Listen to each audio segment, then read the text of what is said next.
पाकिस्तान तहरीक इंसाफ सिंध के सदर हलीम आदिल शेख फरीदाबाद सानिया की इत्तला मिलते ही कराची से हैदराबाद पहुंचे और गुज़िश्ता रोज सिलेंडर धमाके से मुतासरा खानदानों से मुलाकात की। डिस्ट्रिक्ट हैदराबाद के सदर व MP रेहान राजपूत अपनी डिस्ट्रिक्ट हैदराबाद गवर्निंग बॉडी के अरकान के हमरा इस्तकबाल किया और मुतासरा खानदानों से मुलाकात करवाई। इस मौके पर हलीम आदिल शेख ने कहा कि हैदराबाद के इलाके फरीदाबाद में सिलेंडर फटने से मासूम बच्चे झुलस कर जाँ बहक हो गए और नाअहल हुकूमत पहले ही गैस बिजली पानी नहीं देती, जिसके बाइस लोग सिलेंडर इस्तेमाल करने पर मजबूर हैं। लेकिन आग लगने पर फायर ब्रिगेड और एम्बुलेंस का भी ना पहुंचना बाइस शर्म है। रियासती इदारों की नाअहली और बेहिसी की वजह से मायूसी हुई। उन्होंने मजीद कहा कि काबिज सिंध हुकूमत और उनके हवारियों ने सिंध के शहरी इलाकों में आज तक कोई सहूलियात फराहम नहीं की, तो अंदरूनी सिंध का क्या हाल होगा।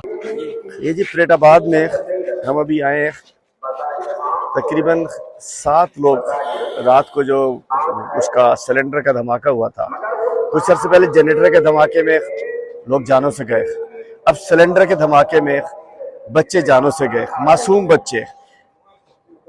नहीं थी फायर ब्रिगेड, जो फायर ब्रिगेड यहाँ होती थी उस मैं कहना चाहता हूँ नाअहल ने, मेयर ने यहाँ से खत्म कर दिया।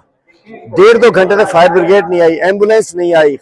कराची में मुराद अली शाह तस्वीरें दिखा के चला गया अपनी फोटो खिंचवा के, कोई इमदाद नहीं की। गरीब लोग हैं, एक बेवा का बच्चा, 13 साल का बच्चा, किसी के 2 बच्चे।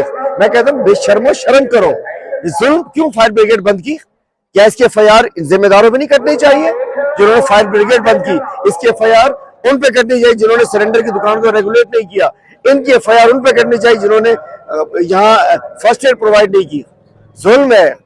कभी किसी में धमाके में लोग मरने के लिए रह गए हैदराबाद के सिर्फ, और ये मनूस ये सिर्फ अपनी हुकूमतें चला रहे हैं, हराम खा रहे हैं।